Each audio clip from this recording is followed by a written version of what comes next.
आप सभी को शंकराचार्य परिषद के समस्त सदस्यों को मेरी तरफ से सादर नमो नमः। उम्मीद करता हूं आप सभी कोरोना वायरस के इस महासंक्रमण में अपने आप को पूरी तरह से सुरक्षित रखते हुए और अपना जीवन जो है सुचारू तौर पर चला रहे होंगे। निश्चित तौर पर आप पूरी तरह स्वस्थ होंगे और अपने स्वास्थ्य को देखते हुए एक जो बैक टू बेसिक्स है उस पर आप लोग चल रहे होंगे। माननीय स्वामी जी जो हमारे प्रेरणा स्रोत हैं, हमारे मार्गदर्शक हैं, हमारे निर्देशक हैं और हम सबके प्रेरणा पुंज हैं, जिनके माध्यम से हम हिंदुत्व की नई परिभाषा भी सामने ला पा रहे हैं लोगों के।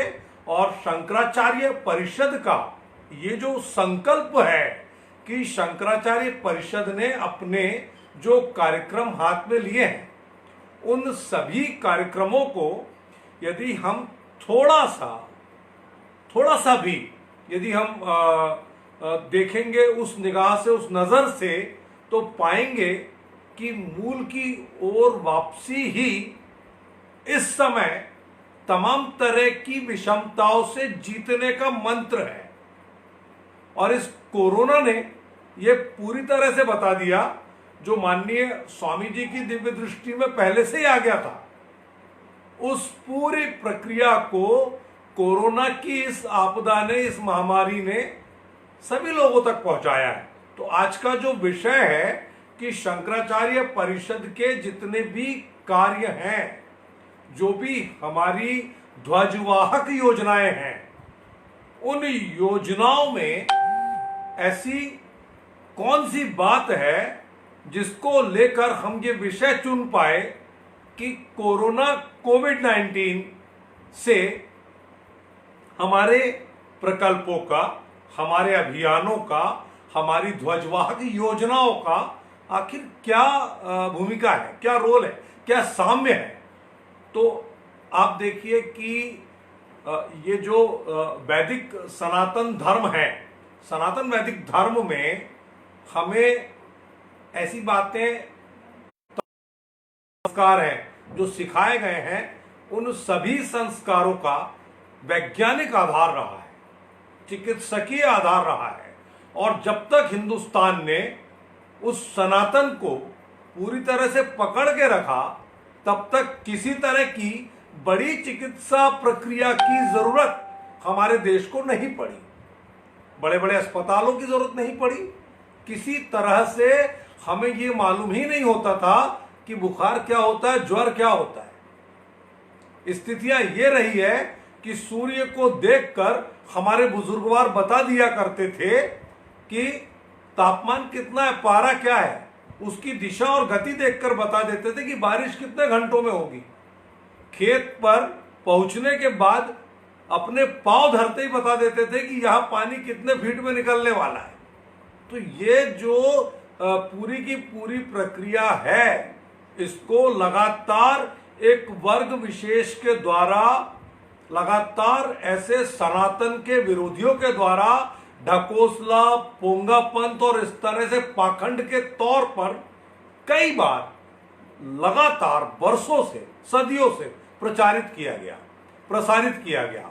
हिंदू फिल्मों में ज्यादातर आप देखेंगे कि पुरानी जो फिल्में थी उनमें हमारी सनातन प्रक्रिया के बारे में हमेशा मखौल उड़ाया गया, मजाक बनाया गया, क्योंकि उसके पीछे साजिश ये थी कि बॉलीवुड जो है वो किनके कब्जे में धीरे धीरे आए, ये सभी को पता है। आज विषय वो नहीं है, उसकी गहराई में नहीं जाना चाहता, लेकिन सिर्फ ये को अपनी संस्कृति को स्वयं अखंड और मजाक बनते हुए सहन किया है। हमारे भीतर से वो आग जो निकलनी चाहिए अपने धर्म के लिए, उसके अपमान के लिए, वो कहीं ना कहीं खो गई। हम केंद्रित हो गए, स्व केंद्रित हो गए, हम समाज केंद्रित नहीं रह पाए। तो शंकराचार्य परिषद आज जो काम कर रही है वो काम यही कर रही है कि सनातन वैदिक धर्म में हम समाज की हर कड़ी को कैसे जोड़ें। और हमारे परम पूज्य मार्गदर्शक, हमारे अध्यक्ष, हमारे नेतृत्वकर्ता, युवा और ऊर्जावान हमारे माननीय स्वामी जी ने जिस तरह से हम लोगों को यह प्रकल्प दिए, ये अभियान दिया है, उस अभियान में सब कुछ समाहित है। हिंदुत्व की धारा जिस तरह से लकीर के फकीर की तरह हिंदुस्तान में चल रही है, जिस तरह से हिंदुत्व को वोट बैंक की राजनीति का हिस्सा तमाम राजनीतिक दलों ने बना के रखा है, जिस तरह से हिंदुत्व के नाम पर संगठन खड़ा करने के बाद राजनीति की रोटी सेकने वाले संगठन जो कर रहे हैं, उन सब से हटकर शंकराचार्य परिषद ने एक जो मूल मंत्र स्वामी जी ने दिया है हम सभी को कि जाति तोड़ो हिंदू जोड़ो। अब इस जाति तोड़ो हिंदू जोड़ो का कोविड-19 से क्या रिश्ता है? बहुत बड़ा रिश्ता है। दरअसल ये एक ऐसा भाव प्रकट करता है जो सामाजिक समरसता नारों में दिखती है, किताबों में दिखती है, राजनीति के भाषणों में दिखती है। वो सामाजिक समरसता जमीन पर, धरातल पर दिखाने के लिए आज जाति से ऊपर उठना पहली जरूरत है। और हिंदू का व्यापक अर्थ भी यही है, क्योंकि वर्ण व्यवस्था को जिस तरह से विभाजित किया गया था कार्य के आधार पर, उस समय की जो सामाजिक परिवेश और परिस्थितियां थी, उसमें समाज में सबके काम विभाजित थे। हर व्यक्ति अपना कार्य करता था और उसका जीविकोपार्जन चलता था। लेकिन देश, काल और परिस्थिति ने समय बदलते हुए जिस तरह से चक्र चलता है वो चल रहा है, और हमारी जो मान्यताएं हैं, हमारी जो परंपराएं हैं, वो समय के साथ बदल रही है। ये बहुत कष्टकारी है, क्योंकि शंकराचार्य परिषद आधुनिकता का विरोधी नहीं है। शंकराचार्य परिषद आधुनिकता के नाम पर अश्लीलता का कड़ा विरोध करता है। शंकराचार्य परिषद आधुनिकता के नाम पर भोंडे प्रदर्शन को जो है वो सनातन के विरुद्ध मानता है। शंकराचार्य परिषद की पूरी जो रचना है उसके मूल में कहीं ना कहीं सनातन है, और सनातन है तो शाश्वत है, सत्य है, और सत्य और शाश्वत के साथ, सनातन के साथ हम अगर आधुनिकता का तालमेल कर लेंगे तो इससे प्यारा, इससे बड़ा वसुधैव कुटुंबकम की भाव देने वाला, विश्व बंधुत्व की भावना देने वाला कोई धर्म हो ही नहीं सकता। क्योंकि जब हमारे ऋषि, हमारे संत, हमारे मुनि, हमारे साधु, हमारे पुजारी मंत्रोच्चार करते हैं तो समूचे विश्व की शांति और मंगल कामना का उसमें भाव रहता है। उसमें इस जागतिक जगत में जितनी भी, चाहे वो वनस्पति हो, चाहे जीव हो, कुछ भी हो, स्थूल हो, सूक्ष्म हो, हर तरह के प्राणी के लिए, उसके भले के लिए, उसके अच्छे के लिए एक कामना, एक प्रार्थना, एक साधना उसमें समाहित है। तो ये जो हमारा जो स्वामी जी के द्वारा जो हिंदुत्व को गढ़ने की नई परिभाषा जो दी गई है, अपने आप में ये बहुत व्यापक है। और इस परिभाषा को अगर हम आत्मसात कर लें, सभी शंकराचार्य परिषद के हमारे जितने साथी हैं, हम सभी, मैं स्वयं, पूरा हमारा जो परिवार है, तो मैं समझता हूं कि एक बहुत अच्छे हिंदुत्व का संरचनात्मक ढांचा विश्व स्तर पर हम लोग खड़ा कर पाएंगे। क्योंकि जाति के चश्मे से राजनेताओं ने जिस तरह से मतदाताओं को देखा है, उसने लगातार जो बात करी है, जो स्थिति लाके पैदा करी है, वो ये स्थिति लाके खड़ी कर दी है कि आज हिंदू समाज खंड खंड है। वो खंडित हो चुका है। उसके पास इतनी बड़ी जातीय संकीर्णता आ गई है कि उसने अपनी इंसानियत, अपनी मानवता, अपना मूल जो सनातन है उसको कहीं खो गया है। और उसी सनातन की पुनर्वापसी शंकराचार्य परिषद कराने वाली है। उसी सनातन के साथ शंकराचार्य परिषद ने जय सनातन जन जन सनातन की बात कही है और वही भाव हम समस्त समाज के बीच एक अनेकता में एकता की बात जो कही जाती है उसको साबित करना चाहते हैं, उसको चरितार्थ करना चाहते हैं, उसको जीवन में उतारना है। और जीवन में हम तभी उतार पाएंगे जब हम माननीय स्वामी जी के दिखाए इस सूत्र, इस मार्ग पर आगे बढ़ेंगे। आगे बढ़ने के लिए हमें कोई बहुत बड़ा रॉकेट साइंस नहीं चलाना है। छोटी सी बात है कि हमें कोई भी व्यक्ति अगर हमारे यहाँ आता है तो उससे जात नहीं पूछना है, पहली बात। और अगर वो झिझकता है तो उसको उसी सोफा सेट में बिठाना है जिसमें हमारे दूसरे मेहमान बैठते हैं। हमको उसी जगह उसे भोजन कराना है जहां हम करते हैं, उसी थाली में उसे भोजन कराना है जिसमें हम करते हैं। ये छोटी छोटी सी जो चीजें हैं, अगर इन चीजों को हम आत्मसात करेंगे तो कोरोना कोविड जो महामारी है उससे हम मुक्त ऐसे हो पाएंगे कि अभी की स्थिति में हमने सामाजिक विघटन के साथ हिकारत और नफरत के नजरिए से समाज को हमने आय के आधार पर, जात के आधार पर, समाज के आधार पर, राजनीतिक दल के आधार पर, धार्मिक मान्यता के आधार पर, ऐसे अनगिनत हमने आधार बना लिए हैं जिसमें हम समाज को विघटित करने का कारक बन रहे हैं। और जब हम समाज को विघटित करेंगे तो कोरोना जैसा जो संक्रमण है उसके लिए एकता का भाव नहीं आ पाएगा। अभी जो समाज हो रहा है हमारा, उस समाज में आप देखिए कि तमाम विषमताओं के बावजूद मैं दैनिक रूप से नेशनल हाईवे पर जा रहा हूं, 7 संस्थाएं एक साथ मिलकर हाईवे पर सेवा दे रही हैं।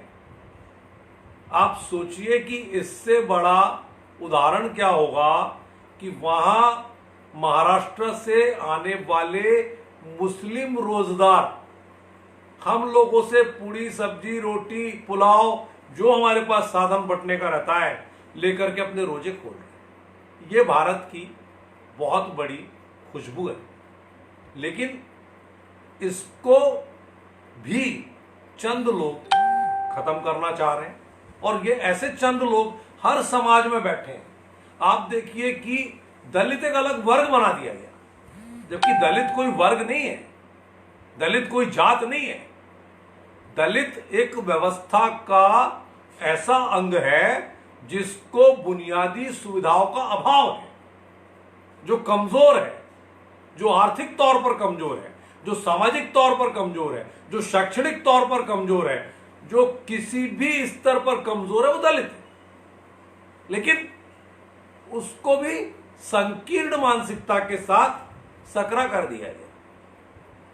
अच्छा, बात यह है कि सनातन वैदिक धर्म में जो छुआछूत जिसको कहा गया, वस्तुतः वो कभी छुआछूत थी ही नहीं।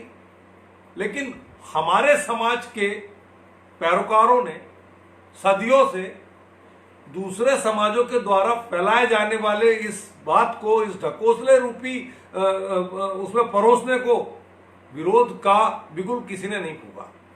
जबकि आज कोरोना कोविड में जो ये 3 फुट और 5 फुट की दूरी की बात चल रही है, ये बात उस समय इसलिए होती थी कि कार्य के आधार पर व्यक्ति जो कार्य करता था उसमें कितने बैक्टीरिया हैं, किस तरह के विषाणु वो ला सकता है, कैसे वो हमें प्रदूषित कर सकता है, इस भाव से उससे दूरी बनाते थे। उसको क्या कह दिया कि हम ढकोसलेवादी हैं, हम छुआछूत का पालन करते हैं, हम जाति के आधार पर जो है पूरा प्रक्रम करते हैं। जबकि इसमें कुछ दबंगों ने, कुछ सामंती सोच के लोगों ने इसे जरूर आगे बढ़ाया, जिसका विरोध उस समय नहीं हो पाया। लेकिन आज समाज में जागरूकता का प्रतिशत बढ़ गया है। आज स्थिति यह है कि प्रधानमंत्री स्वयं सफाई कामगारों का पाव पूजन करते हैं, पाद पूजन, और पाद पूजन करके, हालांकि उनका वो राजनीतिक दृष्टिकोण हो सकता है, लेकिन एक संदेश देने की अगर बात करें तो एक राष्ट्र का मुखिया जब इस तरह का संदेश देता है तो उस संदेश में 135 करोड़ लोगों के लिए एक संदेश छुपा है कि आप जाति, धर्म, संप्रदाय इससे उठकर सोचना शुरू कर दीजिए। तो जो जाति तोड़ो हिंदू जोड़ो है, उसके मूल में यह है कि हिंदू कोई जात नहीं है, हिंदू जीवन शैली है, हिंदू पद्धति है, हिंदू परंपरा है। हिंदू के भीतर बहुत कुछ है, महासागर से बड़ा है हिंदू। हिंदू की व्यापकता को यदि अभी हम लेकर के बैठेंगे तो मुझे लगता है कि पता नहीं कितने दिनों तक इस एक विषय पर ही विमर्श होता रहेगा। तो बात वो नहीं है, बात यह है कि धर्म क्या है, जो धारण किया जाए वो धर्म है। तो धर्म को धारण करने की जो बात है उसमें हिंदू सभी को अपने महासागर में लेने के लिए तैयार है। हमारे कौशल जी कुछ बात कर रहे हैं कि वसुदेव कुटुंबकम सनातन की एक ऐसी विशुद्ध सोच है जो कि जातियों के बंधन को शाश्वत रूप से स्वतः तोड़ देती है। बहुत अच्छी बात है। जब सनातन में सभी जन जन को परिवार के रूप में माना जाता है तो हम भी हर स्थिति में जाति तोड़ो हिंदू जोड़ो के सूत्र वाक्य को जन जन तक पहुंचाएंगे। बिल्कुल ये हमारा संकल्प है। और मैं हमेशा कहता हूं कौशल जी कि भगवान का दिया कभी अल्प नहीं होता, और जो बीच में ही टूटे वो संकल्प नहीं होता। हार को लक्ष्य से दूर ही रखना, क्योंकि जीत का कोई विकल्प नहीं होता। तो हमें जीतना है, समाज के लिए जीतना है, सनातन के लिए जीतना है, वैदिकता के लिए जीतना है, सात्विकता के लिए जीतना है, शाकाहार के लिए जीतना है, अच्छे आचरण के लिए जीतना है, वेद सम्मत आचरण के लिए जीतना है। तो ये जीतने की जो परंपरा है बहुत लंबी है, और इस विजय अभियान में आप हम सब मिलेंगे, कड़ी से कड़ी जुड़ेगी, एक बहुत बड़ा कारवा बनेगा, और उसके बाद आप देखिएगा कि ये जितने भी राजनेता हैं उनकी आंखें खुल जाएगी, उन्हें समझ में आ जाएगा कि वास्तव में अभी जो स्थिति चल रही है कि उनकी ढपली, उनका राग बज रहा है, ये राग अब जागरूकता का प्रतिशत बढ़ने के बाद नहीं बजने वाला है। क्योंकि हमारे जैसा खूबसूरत व्यापक दृष्टिकोण वाला ना तो धर्म है, ना हमारे जैसी परंपराएं कहीं पर जीवित है। इनको सबको नेपथ्य से उठाकर, पर्दे के पीछे से उठाकर मुख्य धारा में लाना है। और ये बीड़ा माननीय स्वामी जी ने उठाया है, जिसमें हम लोग उनके साथ कदमताल कर रहे हैं। सुनील कुमार जी लिख रहे हैं कि प्रधानमंत्री जी ने संदर्भ में उचित संदेश दिया है। बिल्कुल सुनील कुमार जी, आप सही कह रहे हैं। प्रधानमंत्री जी ने जो संदेश पहुंचाया है, ये संदेश कई अर्थों में हम सभी को मानना चाहिए, और ये समय की मांग भी है। तो ये जो जाति तोड़ने वाली बात है, लगातार मैं एक पत्रकार की हैसियत से पिछले 24 वर्षों में ऐसे असंख्य मामले देख चुका हूं, उदाहरण सामने आ चुके हैं कि जाति के आधार पर दबंगों के द्वारा, सामंतों के द्वारा, रसूखदारों के द्वारा कैसे समाज के छोटे निचले स्तर के लोगों के साथ प्रताड़ना की जाती है। जब ये जाति टूट जाएगी और हम सब हिंदू होंगे तो संगठन में शक्ति है, उस बात के साथ हम आगे बढ़ेंगे। और जब संगठन में शक्ति की हम बात करते हैं, नमो नमो आदरणीय सीपी श्रीवास्तव साहब, आपका बहुत बहुत स्वागत है, आभार है कि आपने अपना समय दिया है। आपका मार्गदर्शन मुझे मिलेगा ऐसा मुझे लगता है जी। तो बात ये आ रही थी कि अभी जो स्थिति बनी हुई है उसमें स्थिति ये है कि जाति के आधार पर चाहे जिसका शोषण होता है, चाहे जब हो जाता है, जब एक जात होगी जब कोई जात ही नहीं होगी, जब हिंदू ही होंगे सब, तो फिर कोई बात ही नहीं होगी।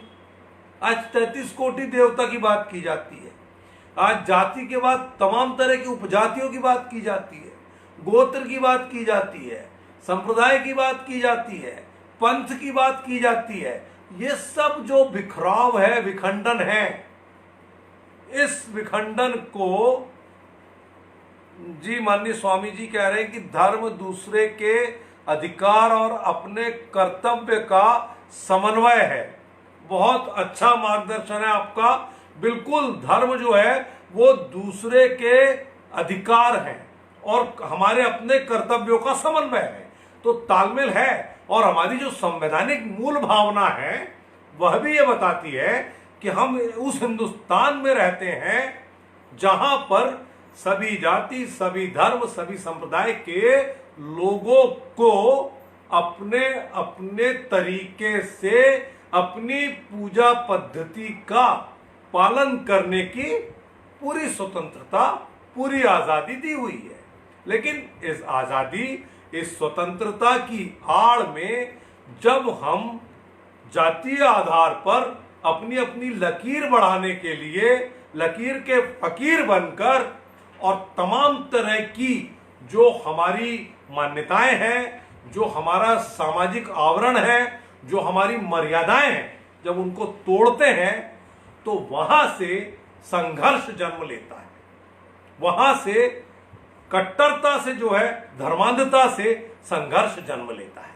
तो ऐसी स्थिति में हमें कट्टरता और धर्मांधता के बिना अपने अपने विचार में, क्योंकि हमारे पास हमारे धार्मिक ग्रंथों में, हमारे शास्त्रों में, हमारे वेदों में, हमारे पुराणों में इतना कुछ समाहित है कि हर तरह के सवाल का बिल्कुल विधिसम्मत, न्यायसम्मत और हर तरह से वेद सम्मत उसका जवाब है। ये हमको समझना होगा।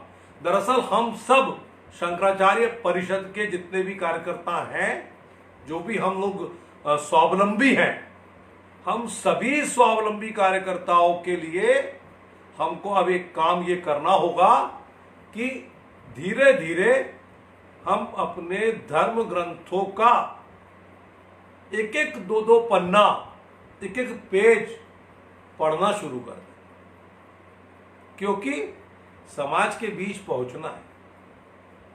तो जब तक हम आत्मसात नहीं करेंगे, हम समाज से इस बात की अपील कभी नहीं कर सकते। तो मिथिलेश सिंह जी का ये कहना है कि भारत की विभिन्न संस्कृतियों का संग्रह ही भारत की खूबसूरती है। बिल्कुल, भारत की संस्कृति, भारत की संस्कृत और भारत की संस्कृति दोनों में बहुत बड़ी खूबी है।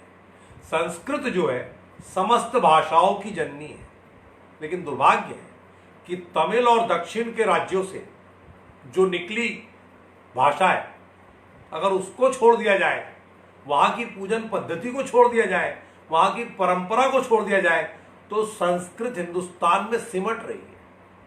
और जब संस्कृत सिमटेगी तो संस्कृति भी सिमटेगी। और हम ये देख रहे हैं, भारत का नया नाम इंडिया हो गया, मेरे देश का राम विदेशों में खो गया। आज राम को वो अपना रहे हैं, आज कृष्ण को वो अपना रहे हैं। हरे रामा हरे कृष्णा करके इस्कॉन वाले इतना बड़ा संगठन खड़ा कर रहे हैं। हमारा धर्म है भाई, हमारी संस्कृति है, ये हमारी विरासत है, हम लोग इसको नहीं निभा पा रहे। प्रकाश चंद दुबे साहब को बहुत बहुत नमो नमः। तो हम इसको निभा नहीं पा रहे, और जब हम निभा नहीं पा रहे तो इसका लाभ लेने वाले बहुत लोग हैं। लेकिन हमारे को इसमें आपत्ति नहीं है, क्योंकि अंततोगत्वा ये हमारा ही तो प्रचार हो रहा है। लेकिन उसको जिस दिशा और जिस गति में हम लेना चाह रहे हैं, शंकराचार्य परिषद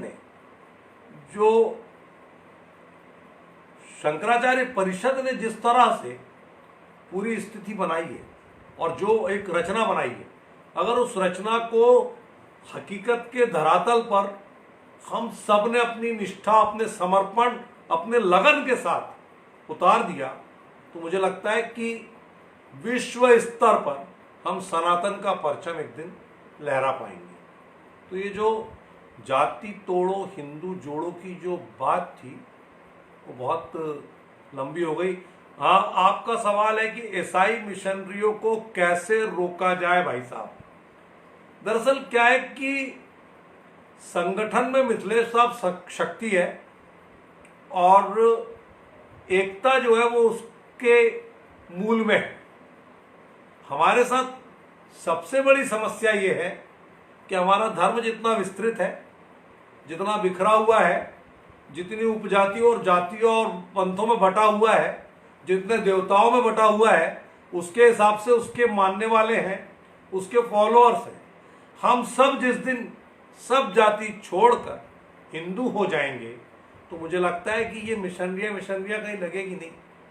किसी की हिम्मत नहीं होगी कि पालघर जैसे कांड को सोच भी पाए, करना तो बहुत दूर की बात है।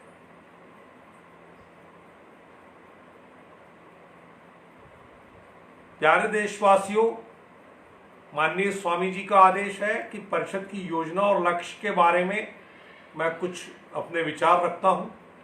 तो मैं आपको बताऊं कि दरअसल जो शंकराचार्य परिषद है उसका जो गठन हुआ है वो प्रयाग कुंभ में साधु संतों की मौजूदगी में उनके साथ हुआ है, उनकी प्रेरणा से हुआ है। और इसमें एक विश्व स्तर पर सनातन वैदिक धर्म को किस तरह से पुनर्स्थापित किया जाए, हम कैसे प्राचीन भारत का नवनिर्माण करें, हम कैसे मूल की ओर वापसी करें, हम कैसे बैक टू बेसिक्स के महत्व को समझें, हम कैसे अपनी उन परंपराओं को जिनको हमने दकियानूसी, रूढ़िवादी और ढकोसला मानकर छोड़ दिया था उसको कैसे अपनाएं। तो ये जो पूरा की पूरा विचार था, इस विचार के अगवा बने हमारे अपने मार्गदर्शक, हमारे अपने प्रेरणा स्रोत माननीय स्वामी आनंद स्वरूप जी महाराज, और उन्होंने इसकी रचना की शंकराचार्य ट्रस्ट के साथ में।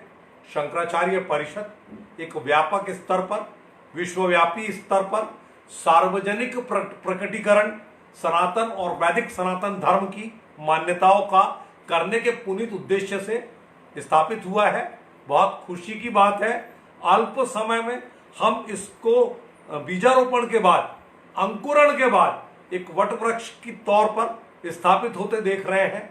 लगातार लॉकडाउन के बावजूद भी हम लोगों का कार्यक्रम निरंतर प्रवाहमान है, चल रहा है। माननीय स्वामी जी के निर्देशन में लगातार हम लोग बिल्कुल लगाए जा रहे हैं इसको और आगे बढ़ाए जा रहे हैं।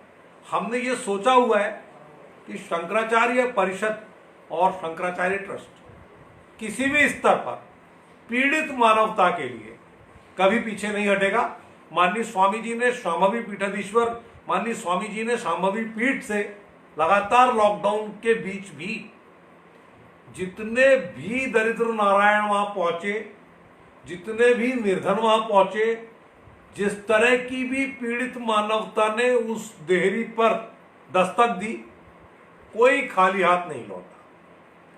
यहां पर अपने स्तर पर हम कम से कम 7 समाजसेवी संस्थाओं के साथ रोजाना अलग अलग हाईवे में 1,500 से 2,000 लोगों को दवाइयां दे रहे हैं, मास्क दे रहे हैं, सैनिटाइजेशन दे रहे हैं, सब कुछ उपलब्ध करा रहे हैं, क्योंकि ये इस समय मानवता की पुकार है।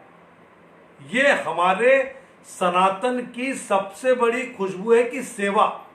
और हमारा जो शंकराचार्य परिषद का हमारा जो सूत्र गीत है, जो मूल गीत है, जो हमारा परिषद गीत है, जो हमारे डॉक्टर अनिल कुमार मेंदेले साहब ने बहुत ही आत्मा से रचा है, उसमें भी यही बात है कि सेवा सनातन की सदा हम करें संकल्प है, भाल ऊंचा भारती का हम करें संकल्प है। तो भाल ऊंचा कब होगा भारती का?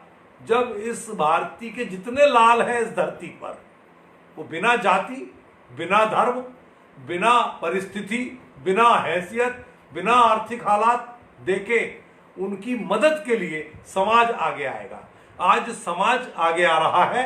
आज जन सरोकार से अगर सरकार दूर है तो समाज सेवी संस्थाएं उसको अपना रही है। और मुझे यह कहते हुए गर्व है कि उत्तर प्रदेश सहित शंकराचार्य परिषद के सभी राज्यों में हमारे जैसे जितने स्वावलंबी कार्यकर्ता हैं अपनी छोटी छोटी मदद से भी राम सेतु की गिलहरी की तरह हम लोग आगे आ रहे हैं।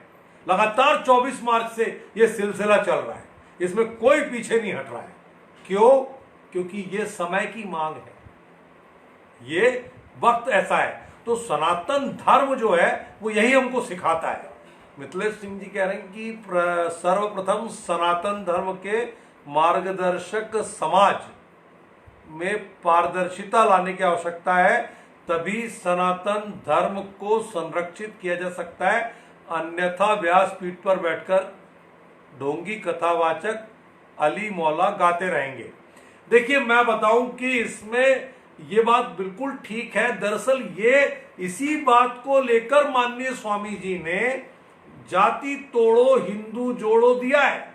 जब आप जाति तोड़ेंगे हिंदू जोड़ेंगे तो जाति तोड़ने के साथ में आपकी धर्म के प्रति जो उसका अंधानुकरण का भाव है, उसमें जो विसंगतियां हैं, उसको आप जब हिंदुत्व में आएंगे, जाति को तोड़ेंगे, तो आपके धर्म के प्रति आस्था का प्रतिशत भी उतना ही रहेगा जितना आपकी मानवीय सेहत के लिए, जितना आपकी सामाजिक सेहत के लिए, जितना आपकी पारिवारिक सेहत के लिए अनिवार्य है।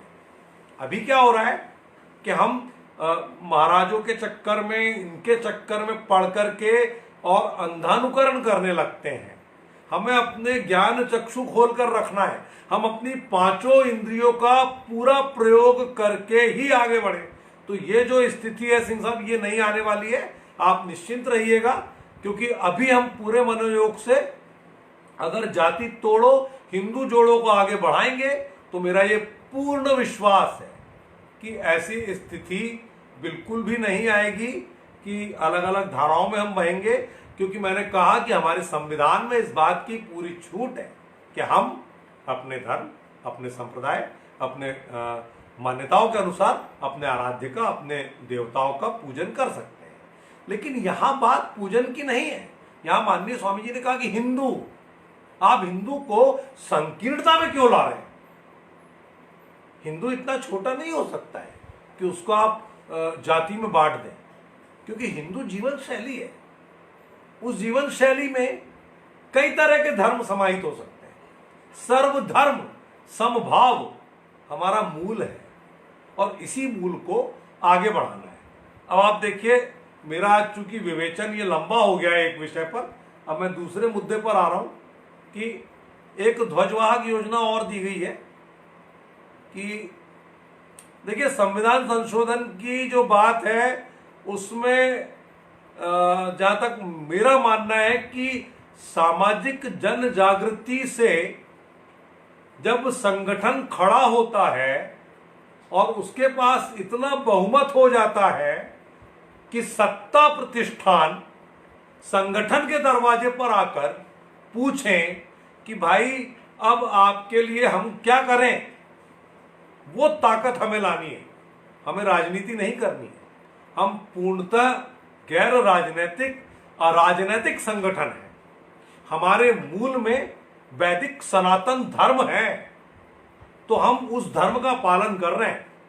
क्योंकि माननीय स्वामी जी ने जिस बात को आगे बढ़ाया है, वसुधैव कुटुंबकम की जो बात है, विश्व बंधुत्व की जो बात है, उस बात में चलते हुए हमें शंकराचार्य परिषद परिवार में इतनी बड़ी संख्या सदस्यों की लानी है कि सत्ता प्रतिष्ठान हमारे दरवाजे पर आए और आकर पूछे कि साहब ये जो अब इसमें क्या क्या संशोधन है।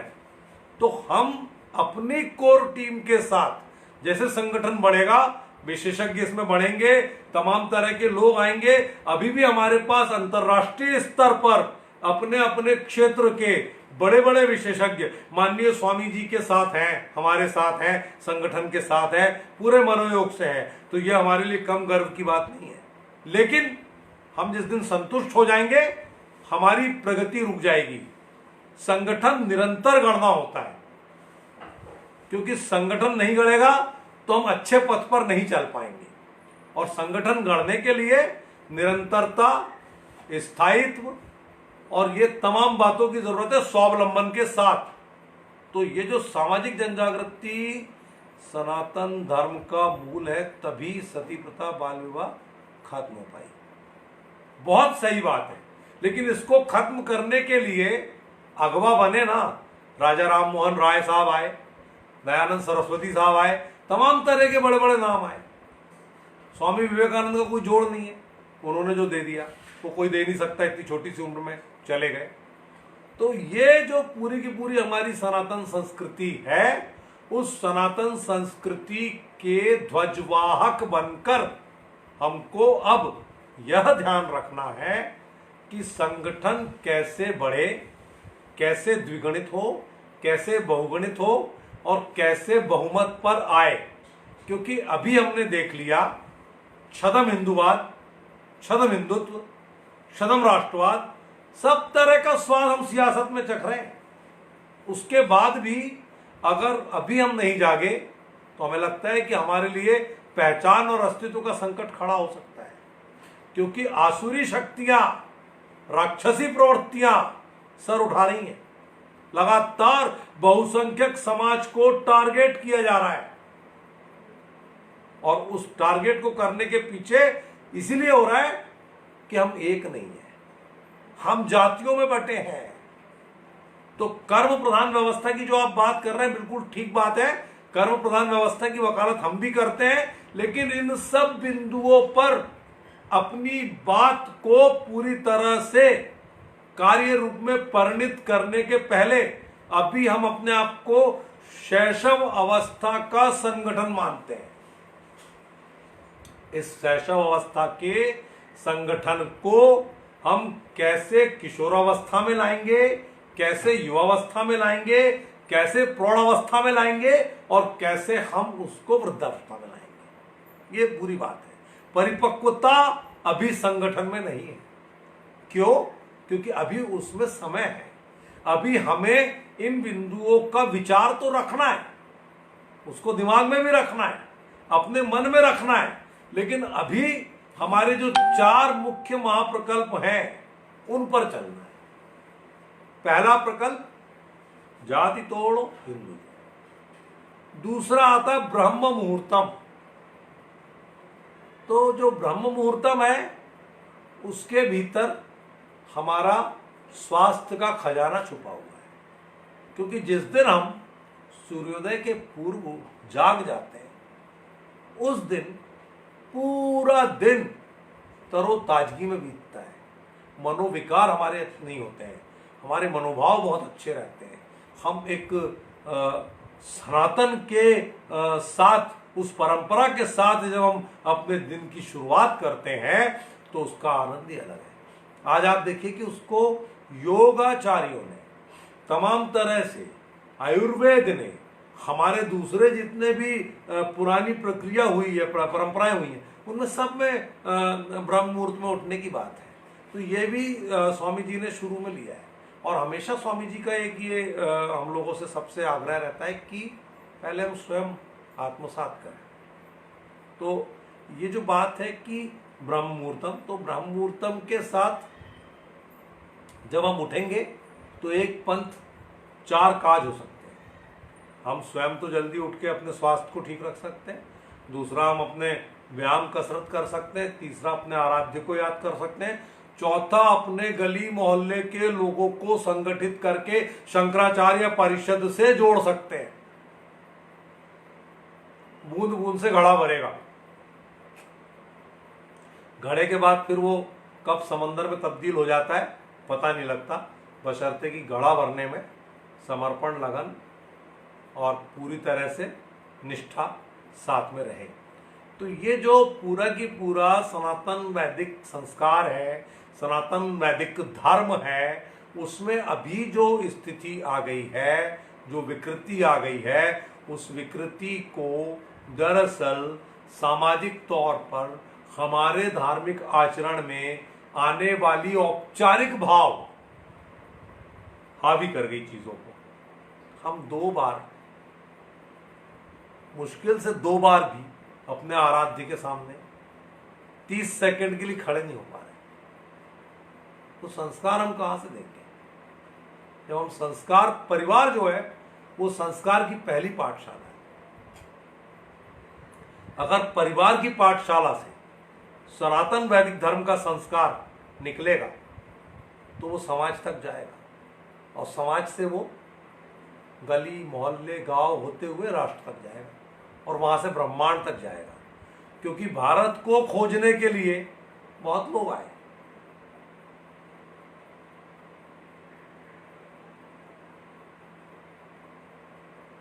देखिए, जहां तक शस्त्र की बात है तो ये तो हमारे शास्त्रों ने भी कहा है कि जब शास्त्र से बात ना बने तो धर्म रक्षा में शस्त्र उठाना वर्जित नहीं है। क्योंकि एक बात और है, आपातकाले मर्यादा नास्ति, लेकिन उस आपातकाल का आवरण ओढ़ करके आप ये नहीं कह सकते। आवरण नहीं ओढ़ना है कि साहब मैं तो मुश्किल में था इसलिए हथियार उठा लिया ना। हमारी सहिष्णुता को आज भी हमें बना के रखना है, क्योंकि उसमें यह बोला गया कि धैर्य, संयम सफलता की सबसे बड़ी कुंजी है। अगर हम अभी धैर्य रख लेंगे तो तमाम धर्म आए और चले गए, लेकिन हम जहां थे वहां खड़े हैं। ठीक है, विसंगतियां आई हैं, विकृतियां आई है, समय बदला है, भाव बदला है, सब कुछ बदला है, लेकिन सनातन आज भी आधार है, आज भी मूल है सनातन का। आज भी आप देखिए कि जब लड़ाकू विमानों का सौदा होता है तो आज भी सनातन प्रक्रिया से माननीय गृह मंत्री जी ने उस समय तत्कालीन ने जो है पूजन किया। उसके ट्वीट हुए। कथित उदारवादी, कथित जो लिबरल गैंग है, कथित जो वामपंथियों की गैंग है, जो हिंदुत्व के दुश्मन है, जिनको लगता है कि हिंदुत्व यानी पाप हो गया, अपराध हो गया, उन लोगों ने आवाजें बुलंद की। क्यों? क्योंकि उस वामपंथी मीडिया का इस समय जोर है। क्यों है? तो क्योंकि राष्ट्रवादी मीडिया को कुचलने की कोशिश की जा रही है। क्यों कोशिश की जा रही है? क्योंकि सनातन विखंडित है। सनातन की स्थिति कांग्रेस जैसी है कि जितने नेता हैं उतनी कांग्रेस है। तो यहां जितने हैं महाराज, साधु, संत, उतने सनातन हो गए। ये सनातन एक होना चाहिए। ये सनातन एक तभी होगा जब शंकराचार्य परिषद के महाअभियानों को आप समझेंगे, आप परखेंगे, आप देखेंगे, उसके बाद आप आत्मसात करेंगे और लोगों तक पहुंचाएंगे, दूसरों को भी जोड़ेंगे खुद जोड़ने के साथ। यह स्थिति है। क्यों? क्योंकि उसमें वो बात है, वो ताकत है उन सूत्रों में। अब ब्रह्म मुहूर्तम के बाद आप देखिए ऋषि कृषि। क्या है साहब ऋषि कृषि? सबको पता है, आपको, हमको, कि ऋषि कृषि क्या है। हमने अपनी वसुंधरा, अपनी धरती का क्या हाल कर दिया है। चारों तरफ से उसकी छाती हम छलनी कर चुके हैं, पानी उसका पूरा हम निचोड़ चुके हैं, भूगर्भ पूरा खत्म कर दिया, पर्यावरणीय संतुलन बिगाड़ दिया है। हमने लालच के वशीभूत होकर के कैंसर जनित गेहूं हम बो रहे हैं। और आप सोचिए कि कैंसर स्पेशल ट्रेन पंजाब से चल करके बॉम्बे पहुंच रही है। क्या स्थिति, हम कौन सा हिंदुस्तान बना रहे हैं? हम क्या लालच में इतने अंधे हो गए कि हमने तो ऐसी स्थिति को से निजात पाने के लिए ही ऋषि कृषि का सफल प्रयोग बेंगलुरु में लगातार हमारे आश्रम में हो रहा है। बहुत अच्छे प्रयोग है, बहुत अच्छे परिणाम है, लेकिन वही बात आती है, इन तमाम प्रकल्पों और महाअभियानों का तभी सफल होना संभव होगा जब हमारे साथ बहुमत चलेगा। बहुमत कब चलेगा? जब हमारी सदस्य संख्या बहुमत के आधार पर लगातार आगे बढ़ेगी। अगर ये आगे नहीं बढ़ी तो हमारे लिए बहुत मुश्किल खड़ी होने वाली है। इसलिए कि अब तक हमने कई तरह के हिंदुत्व को देखा है, कई तरह के राष्ट्रवाद को देखा है, लेकिन उन सबके एजेंडे हैं। यहाँ शंकराचार्य परिषद का कोई हिडन एजेंडा नहीं है, कुछ भी छुपा हुआ नहीं है, सब कुछ आईने की तरह साफ है, पारदर्शी है और सबको आंतरिक लोकतंत्र के भाव में आजादी है अपनी बात रखने की, बिल्कुल रख सकते हैं। क्योंकि संगठन तभी चलेगा जब सबकी प्रतिक्रियाएं, सबके मनोभाव हम तक पहुंचेंगे। आप लोगों का स्वागत है, आपके विचारों का स्वागत है, आपके सुझावों का स्वागत है, लेकिन बस एक ही बात है कि हम अगर एक दिन में एक किसी व्यक्ति को भी शंकराचार्य परिषद के साथ जोड़ पाए तो मुझे लगता है कि 30 दिन में 30 व्यक्ति को हम जोड़ पाएंगे और 360 व्यक्ति एक साल में हम जोड़ पाएंगे। अगर हमने इतना भी एक एक सदस्य ने कर दिया तो मुझे लगता है कि हम बहुत बड़ी जो हम वो लेकर के चल रहे हैं परिकल्पना, उसको साकार कर पाएंगे, विश्व स्तर पर साकार कर पाएंगे। आज विश्व स्तर पर इन परंपराओं की जरूरत है। आप देखिए, ऋषि कृषि हमने बताई, जाति तोड़ो हिंदू जोड़ो की बात करी, ब्रह्म मुहूर्तम की बात करी। अब एक बात है कि परंपरा, हमने अपनी जमीनी परंपरा को छोड़ दिया, कहीं ना कहीं हम बहुत पीछे कर गए। और ये इतिहास है, समय अपने आप को दोहरा लेता है, प्रकृति आपको लौटाती है जो आप उसको देते हैं, ब्याज सहित लौटाती है। हमने आपदा में देख लिया, हमने उत्तराखंड में देख लिया, यमुनोत्री गंगोत्री में देख लिया, केदारनाथ में देख लिया कि प्रलय क्यों आया। क्योंकि जब आप संतों की पावन धरा को, जिसके रग रग कण कण में लाखों मंत्रों का जाप समाहित हो, उस पर जब आप व्यभिचार का केंद्र बनने लगेंगे, उसका साधन बनने लगेंगे, तो प्रकृति और परमेश्वर आपको दिखा देगा। आज कोरोना का जो संकट आया है, यह हमको बता रहा है कि सनातन को छोड़ दिया था, अब पकड़ लो। तो ये जो कोविड-19 से रिश्ते की बात बार बार आ रही है, ये बात इसलिए आ रही है कि इसके मूल में यह है कि अब आप पकड़ लो, अब आप हाथ मत मिलाओ, जय सीताराम कहो, राम राम कहो, प्रणाम कहो, नमस्कार कहो, क्योंकि ये भी एक आसन है, मुद्रा है, इसके अंदर भी साइंस है, समझने की बात है। बहुत सही बात है सुनील कुमार जी, मैं यही कह रहा हूं कि परंपराओं की वैज्ञानिकता को हमें समझना होगा। दरअसल हमने आधुनिकता की आड़ में इन तमाम बातों को, खास तौर पे हमारी युवा पीढ़ी में, जो पिज्जा और बर्गर की पीढ़ी है, जो मैगी की पीढ़ी है, उसने इसको यही समझ लिया है कि ये ढकोसला है। लेकिन उसे भी कब समझ में आता है? जब पानी सर से ऊपर गुजर जाता है। तमाम तरह के जतन करने के बाद जब उसको किसी तरह से कोई उपचार, कोई समाधान नहीं मिलता, तो वो क्या करता है? सीधे तौर पर सनातन की तरफ देखता है, दादी और नानी के नुस्खों पर लौटता है। तो ये क्या है? ये सनातन का ही हिस्सा है। जी कौशल नारायण जी के कहना है कि सनातन कभी भी हिंसा को बढ़ावा नहीं देता है, कभी भी हिंसा को बढ़ावा नहीं देता है, अपितु सुरक्षा सदैव आवश्यक। हमारी परंपरा कभी भी इस सोच की नहीं रही कि हम शास्त्र उठाएं, परंतु सुरक्षा अवश्य करनी चाहिए। अगर हम भी सदैव शस्त्र और हिंसा की बात करेंगे तो हमारे और अन्य धर्मों में क्या अंतर रह जाएगा? आपका कहना ठीक है कौशल जी, लेकिन मैंने इसके साथ में ये भी निवेदन किया है कि जो आपातकाले मर्यादा न अस्ति वाली बात है, उस आपातकाल की परिभाषा क्या हो, उसकी परिधि क्या हो, उसका दायरा क्या हो, उसका अपना एक नियंत्रण करने का तरीका क्या हो। तो यह आपका कहना बिल्कुल ठीक है। हम लोग हिंसा के पक्षधर कभी नहीं हो सकते।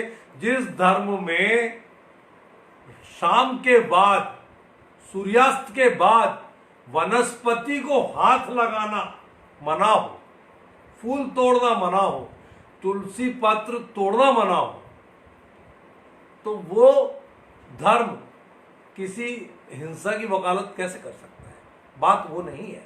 अभी आप देखिए कि लगातार जो आवाजें उठ रही है, उसके बीच में लगातार जिस तरह के हालात बन रहे हैं, उन हालातों के बीच में आज अगर युवा पीढ़ी को उद्वेलित करके अपना उल्लू सीधा करने की सियासी चाल चलने वाले दलों की भरमार है, तो उस बीच में हमें ये कोशिश पुरजोर तरीके से करनी है कि शंकराचार्य परिषद के आचरण को, उसके विधान को, उसके नियमों को उस युवा तरुणाई तक पहुंचाएं और उन्हें अपने साथ जोड़ें, ताकि वो गुमराह होने से बचे, दिशा भ्रम से बचे, पथ भ्रष्ट होने से बचे और उसकी शक्ति सकारात्मक तरीके से सनातन वैदिक धर्म के प्राचीन भारत के नव निर्माण में लग सके।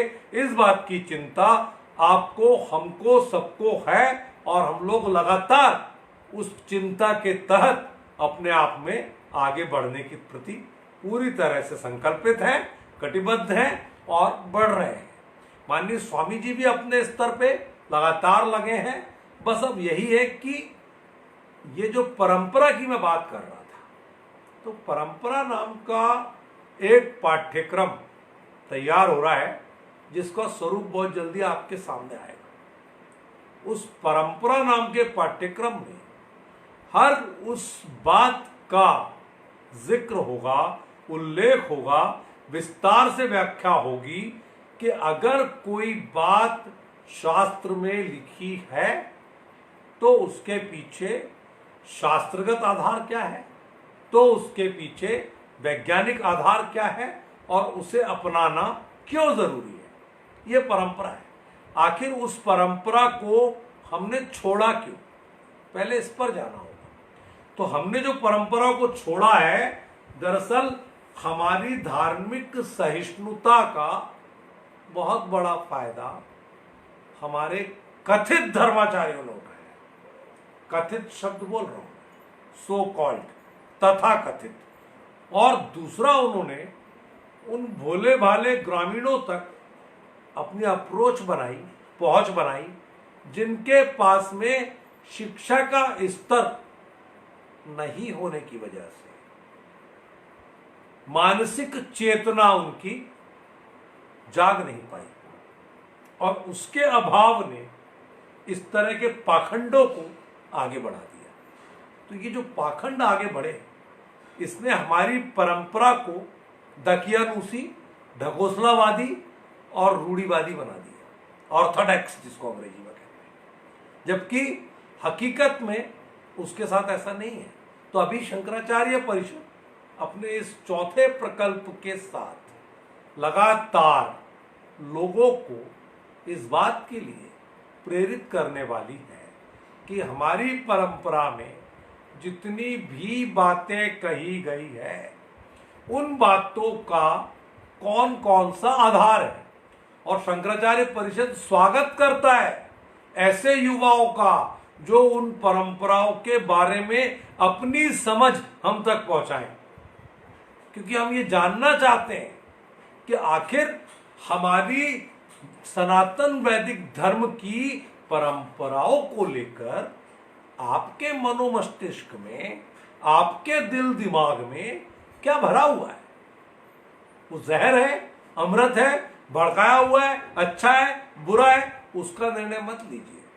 आपके अंदर परंपरा से जुड़ी जो जानकारी है, मेरा सबसे करबद्ध निवेदन है, जो भी इस पार्टी को पार्टी को देख रहे हैं, मुझे फेसबुक पर लाइव देख रहे हैं, उन समस्त लोगों से अनुरोध है कि सनातन वैदिक धर्म से जुड़ी किसी भी तरह की बात में अगर उन्हें कोई विसंगति दिखती है तो वो खुलकर हमें लिखें, हमें भेजें। हमें ट्वीट करें हमारे ऑफिशियल ट्विटर हैंडल पर, या हमें शंकराचार्य परिषद के पेज पर आप दे सकते हैं, एफबी पर दे सकते हैं, तमाम तरह के सोशल मीडिया प्लेटफॉर्म्स पे हम लोग हैं, आप दे सकते हैं। अगर आप देंगे हम उसका संग्रहण करेंगे, उसको समझेंगे, आपकी किस तरह की बात आ रही है, आपके किस तरह के सुझाव आ रहे हैं, आपकी किस तरह की आपत्ति आ रही है, आपकी किस तरह के भाव आ रहे हैं, उसके आधार पर हम इस बात के लिए आगे बढ़ पाएंगे कि हमें अपने नियत कार्यक्रम में सामाजिक मनोभाव के साथ सनातन की प्राचीन भारत की पुनर्स्थापना की दिशा में जनरेशन गैप मिटाते हुए युवा और अनुभव दोनों के तालमेल से आगे बढ़ना है। हमारे साथ बुजुर्गवार भी हैं, जिनके अनुभव का, जिनके मार्गदर्शन का, जिनके तजुर्बे का शंकराचार्य परिषद के स्वावलंबी कार्यकर्ता लाभ लेते हैं। हमारे साथ युवा भी है जो अपनी ताकत, अपनी ऊर्जा इस दिशा में आगे लगा रहे हैं। तो कुल मिलाकर बात यह है कि आप अगर सनातन वैदिक धर्म के प्रति कुछ भी आपकी जिज्ञासा है, कुछ भी समाधान है, कुछ भी शिकायत है, खुलकर लिखिए।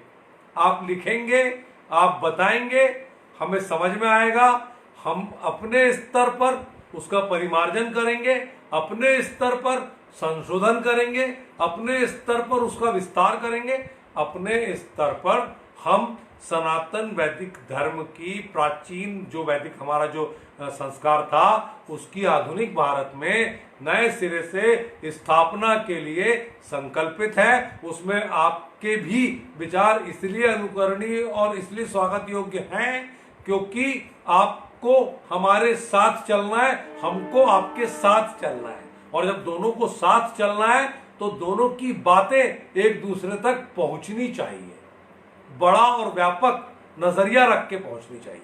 हम संकीर्ण मानसिकता वाला सनातन हिंदुस्तान को नहीं देने जा रहे। हम आज जो आवश्यकता है उसकी आज की आवश्यकता के हिसाब से कल, आज और कल वाली बात कर रहे हैं कि कल हम कहाँ थे, उसमें क्या अच्छाइयाँ थी जिसको हमने छोड़ दिया, आज हम कहाँ हैं, कल की कौन सी बातें थी बीते हुए कल की जिसको आज हम शामिल करेंगे तो अपने संस्कारों में हम और भी ज्यादा सकारात्मक दृष्टिकोण ला पाएंगे और हम उसे अपने स्तर पर सनातन के प्रति पूरी तरह से जागरूक रहते हुए दूसरे जो धर्म के लोग फन उठा रहे हैं, जो हमारे दुश्मन कहीं ना कहीं ये चाह रहे हैं कि हमारी फूट का वो लाभ ले लें, तो हमें संगठन गढ़ना है। हम संगठन गढ़ने के लिए जाति, धर्म, संप्रदाय सबसे ऊपर उठकर सोच रहे हैं। हमें अपने नजरिए को व्यापक करना है, हमें सोच को व्यापक करना है, मानसिकता में व्यापक बदलाव लाना है। और हमने जो बचपन से कुछ गलत चीजें संस्कार के नाम पे रोपी गई है हमारे भीतर, जो समय के हिसाब से अब बिल्कुल भी प्रासंगिक नहीं है, उसका आत्मचिंतन करना है, आत्ममंथन करना है, और आत्मावलोकन करके ही हम अपने आप को खड़ा कर पाएंगे। क्योंकि हम अगर अच्छे से खड़े हो गए तो हम संगठन को खड़ा कर पाएंगे। हमें अच्छे से खड़े होने के लिए जिन बातों का ध्यान रखना है, उन बातों में एक सबसे बड़ी बात है कि हम शंकराचार्य परिषद के स्वावलंबी कार्यकर्ता हैं। जब हम समाज के बीच में जाएंगे तो अपने आचरण से, अपने व्यवहार से, अपनी बातचीत से, अपने नजरिए से, अपनी प्रस्तुतिकरण से हमें ये संदेश स्वतः सुनने वाले तक, देखने वाले तक पहुंचाना है कि यार वास्तव में इस स्वावलंबी कार्यकर्ता में कुछ अलग बात है। जब वो कुछ अलग बात से प्रेरित होगा आपके व्यक्तित्व से, तब वो आपके साथ जुड़ने के लिए आगे आएगा। क्योंकि पहले व्यक्ति होता है, फिर उसके बाद व्यक्तित्व होता है, और यह व्यक्तित्व जब सार्वजनिक तौर पर सराहा जाने लगता है, प्रशंसनीय हो जाता है, तो ये संस्था में तब्दील हो जाता है। आपको संस्था बनना है। हमारा एक एक स्वावलंबी कार्यकर्ता संस्था के बराबर है, और वो संस्था तभी बनेगा जब वो अपने भीतर, क्योंकि मेरे भीतर भी कमियां हैं, मेरे भीतर भी खामियां हैं, इंसान गलतियों का पुतला है।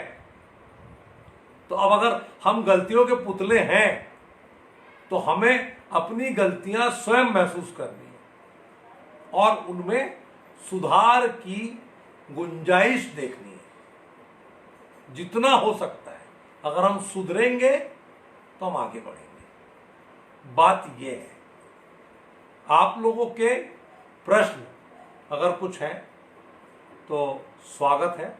आप अपने प्रश्न, अपनी जिज्ञासा मेरे सामने रख सकते हैं।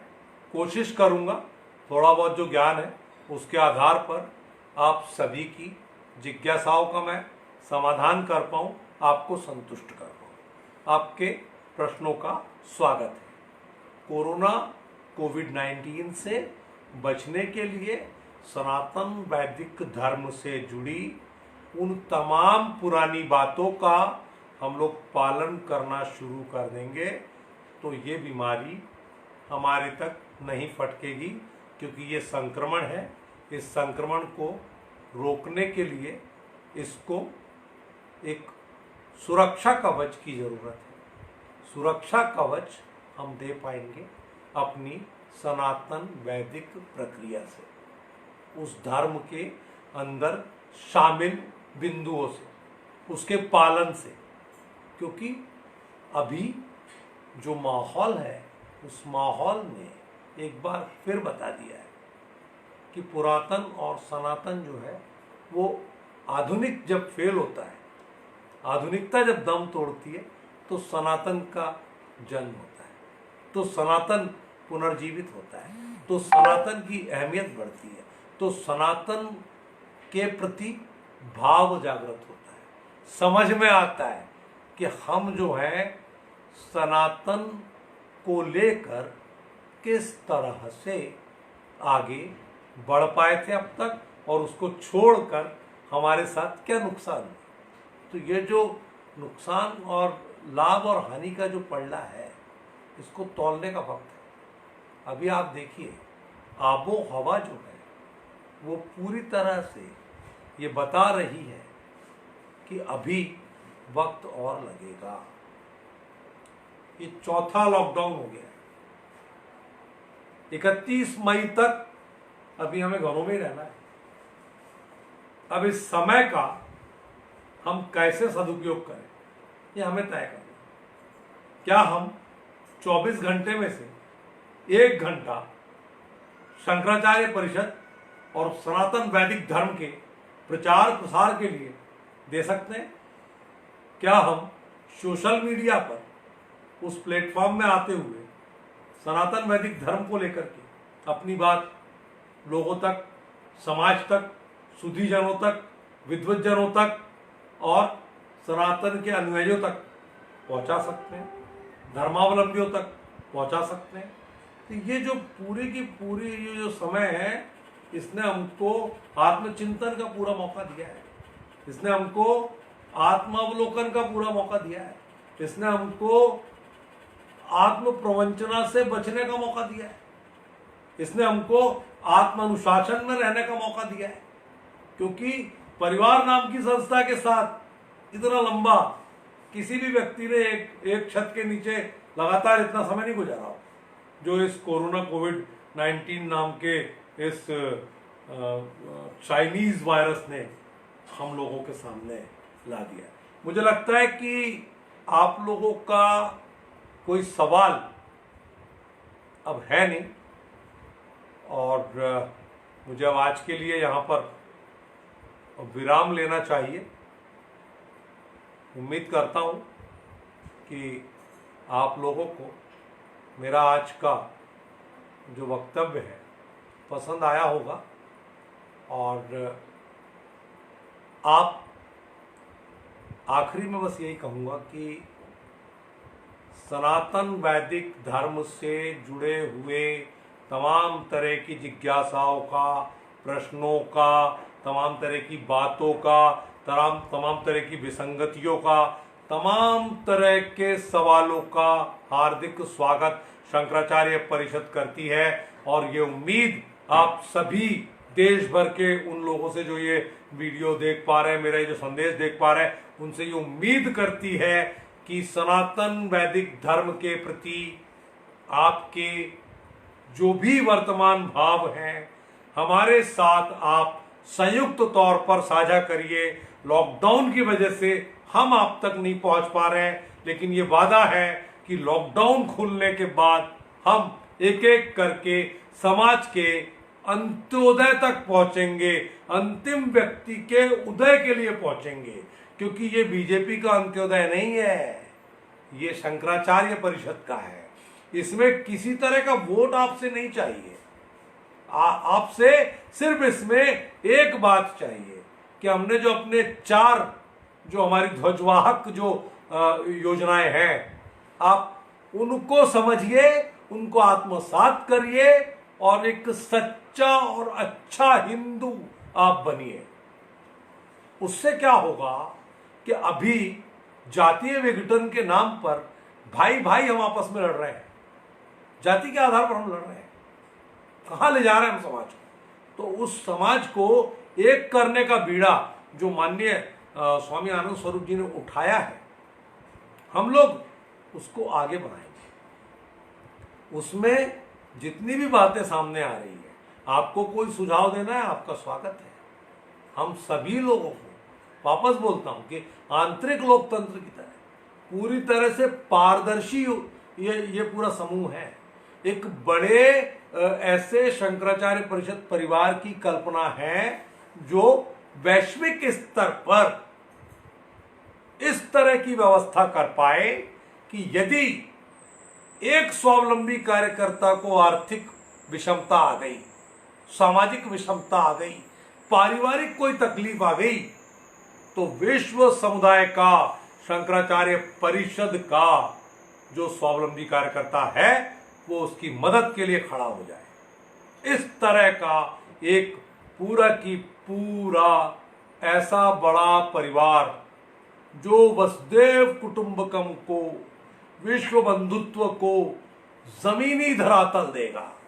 लफ्फाजी नहीं, किताबी ज्ञान नहीं, नारेबाजी नहीं, दीवार लेखन नहीं, हकीकत, सच्चाई में। वो कब हो पाएगा? जब हम संगठन को विस्तार दे पाएंगे। हम संगठन को विस्तार कब दे पाएंगे? जब अपने आप में हम शंकराचार्य परिषद को आत्मसात करेंगे। हम शंकराचार्य परिषद को आत्मसात कब कर पाएंगे? जब अपने आप में हम उसकी ध्वजवाहक योजनाओं को, सूत्र वाक्य को, उसके पीछे छुपे मर्म को, उसके पीछे छुपे धर्म को, उसके पीछे छिपे कर्म को अंदर ले पाएंगे, भीतर ले पाएंगे। क्योंकि कहा है, मैं भीतर गया, मैं भी तर गया। यानी आप भीतर जाएंगे तो आप तरेंगे। तरना किसको बोलते हैं? तारणहार बोला है, पालनहार बोला है।